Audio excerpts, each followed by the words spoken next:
What's going on, guys? Welcome back to the channel. Today is going to be all about whether or not you should return to New World, what to expect if you do come back, or even if you're playing the game for the first time. It is drastically different than it was on release. A lot of new things, a lot of changes, but also some of the same. So let's get right into it. But first, let me just preface this and say I've put over 500 hours into this game. I had about 480 or 490 before I took my break starting back in November, and I've been back in the game for about a week. Now, prior to leaving, I was one of the top healers on my server as a paladin build. I stuck with it even when they hit some nerfs. I found that I was still pretty successful at it. I loved being super tanky. While I wasn't necessarily going to take anybody out because I didn't do a lot of damage, it was all focus and con. I was so hard to kill. Well, they've destroyed that, but that's a topic for another day. Let's talk about what it would be like to come back to New World right now.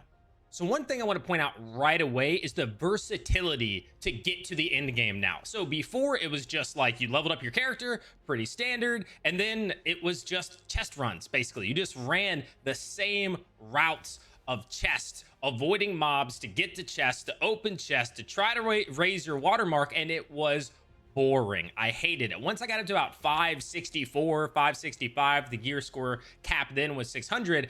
I saw no more point in it. I was going to spend 8 hours grinding chests, doing no actual content, basically to get one piece of gear upgrade that gave me a 0.1% increase to something, and there just wasn't any value there unless you simply were doing it for the achievement of having a higher level item.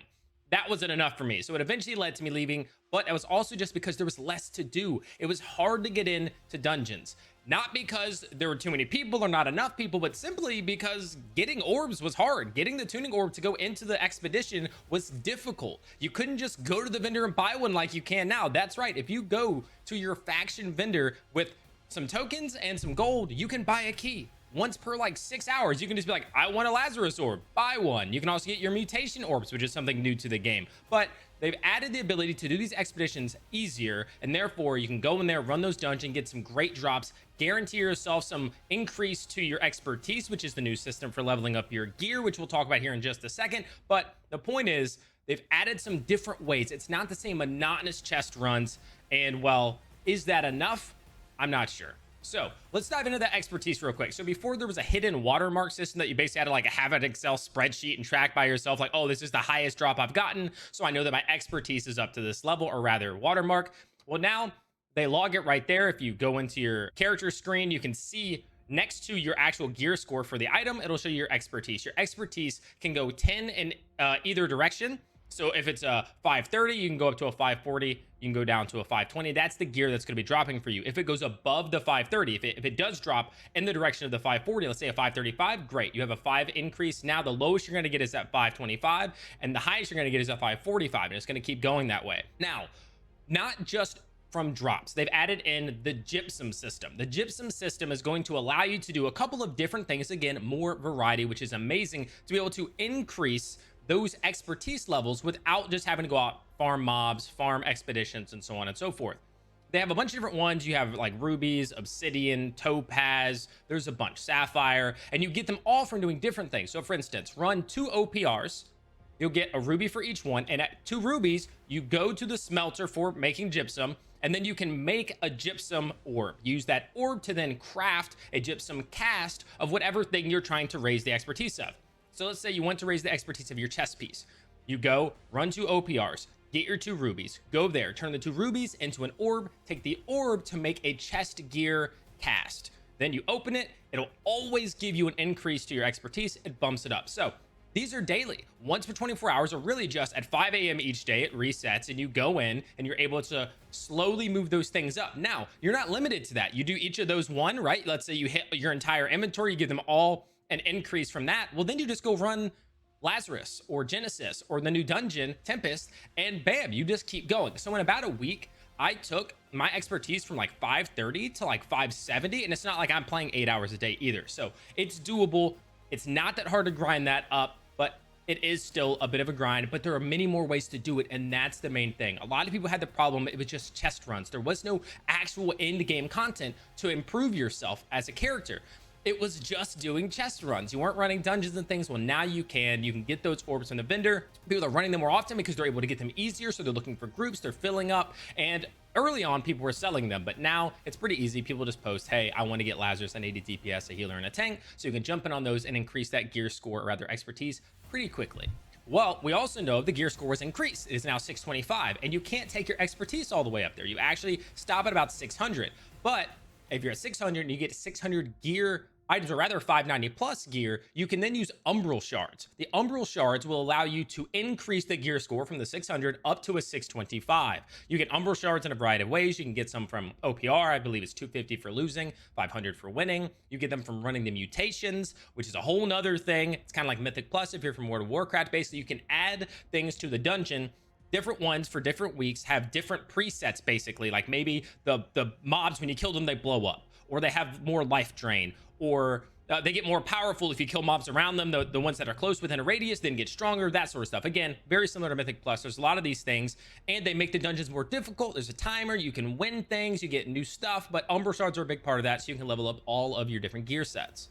Now, hold on. Before we get to the next point, I just want to throw a little bit of a hashtag ad for myself. That's right. I'm sponsoring this video. Come check out my stream, twitch.tv/heartbreaker_TV. I'll put a link down below. Chat with me. Talk about New World. Ask any questions you may have. Give me tips. I just returned. Let me know what's a good build. Would love to see you guys there. But all right, back to the video. So now let's talk about that dungeon. I've only run the new dungeon Tempest Heart one time, but when I say that it is one of, if not the best looking dungeon in any MMORPG I've ever seen, I mean, this is on the level of like when you find that really, really amazing looking, aesthetically pleasing, mind-blowing area in like a single player RPG. Yeah, they did that with this dungeon. However, no matter how beautiful it looks and the world that they've put it in and the effects that they have, it's kind of just the same monsters. It's a lot of the same things, the same guys you've been fighting the entire New World experience, the same dodge this one, you know they're doing this, you know they're doing that, they swing the same way. Stagger is still really annoying. Every time you get hit, you're getting knocked back, it's interrupting everything, so it makes it kind of not fluid.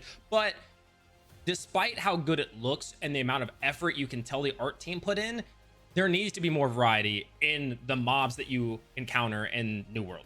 Just plain and simple. The boss fights are pretty cool. The gimmicks and things like that that come along with them are interesting. They require some coordination, sure. But the regular things, the things to get there, just feel so monotonous. Like the same thing you've done the whole time. You're just doing the same thing to get to a new boss that you fight, which could be interesting. The boss fights, again, can be fun. But then you just got to kill a bunch of the same mobs again and again and again. And I do hope that the next big content update that isn't like the one that's coming with Arena and all that jazz, that's actually more PvE focused, introduces some new mobs. I mean, we desperately need some variety in terms of what we're fighting and the way that we need to fight them and approach them, and maybe a little bit of tinkering with like how many times you just get staggered and knocked back, because when like 4 mobs are attacking you at once, it's like the most obnoxious thing in the world. So New World, Amazon, can we do something about that?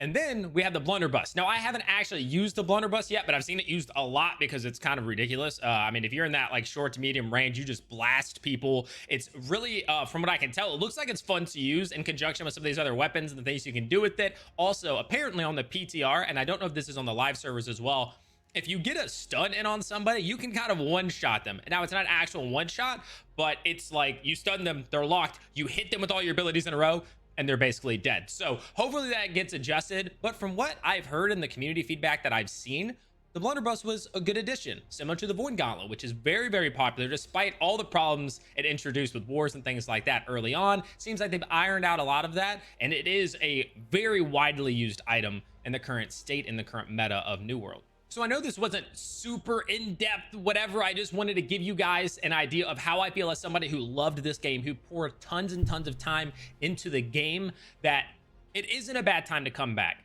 Do I still think the game is a little lacking when it comes to PvE? Yes, but that's just kind of the nature of the beast, as it is a game that focuses a lot on PvP. And there's stuff there. You now have OPR running a lot more smoothly. They've made adjustments there. You still have wars, which now run more smoothly. There's a lot of that. 3v3 arenas is coming to add even more for the PvP element. However, for those of you who like the PvE aspect, even if it's 50-50, I just think it's a little bit lacking. You know, you go and play World of Warcraft or something, you got 5, 6, 7, 8 different dungeons to run. Then you have the raids and all your daily quests. You don't get a lot of that when it comes to New World. You basically have 2 dungeons, and then once you're a little bit better, you can get that 3rd dungeon. Then you have 3 dungeons you can run. Yes, there's the mutations after that. You got to be really good for those. So you're basically running 2 dungeons for a long time. Then you run 3 for a little bit, and then you can finally go into the mutations. The daily quests are basically just to get your gypsum, and it is cool. It does give you a reason to log in. It does give you something to do to move forward and improve yourself. But the main problem I have right now is once you've done that, why do you play? Why do you log in? Let's say you don't even want to hit 625. You just want to get above 600. You hit 610. You hit 615. There's no real benefit other than, well, now I can work on. I asked in the chat today, if you're 625 gear score, why are you running Mythic 10s? And they were like, oh, basically it's just to then start using a different set of items. Maybe now you want to have 625 bow and spear when you were using musket and rapier or something like that. So it's just basically giving you best in slot everything. That's all you're doing. And I know in a lot of MMOs, it really just comes down to the end game being gearing out your character, getting best in slot everything. There's just normally more ways to do it, right? They have the raids, they have more dungeons, you got to go to different ones, and it spices it up. And the first 3 or 4 days of me coming back, I ran Lazarus and Genesis about 15 times. Could have never done that before. You can't run the dungeon 15 times. It simply weren't enough people who had orbs or were willing to make them or sacrifice the time. Plus, it wasn't really beneficial until you got your gear score up. However, now you can run them a lot, but it's just running the same thing. If I have to do that really long, dreadful, monotonous, tedious fight at the end of Lazarus one more time, I'm going to go crazy. But I'm going to do it anyway because I want to keep playing the game. It is still fun. I am changing things up. I recently swapped it. We'll cover that in another video. I'm doing bow and spear now. Hope you guys enjoyed this. Hope this was helpful. If you're interested in coming back, let me know down in the comments if you did come back and what you think, or any more questions you may have. I'd be happy to assist. So appreciate you guys watching. You can come find me live at twitch.tv/heartbreaker_TV, where I stream New World among other games nearly every day. And of course, subscribe to the channel, like the video, and I'll catch you guys in the next one.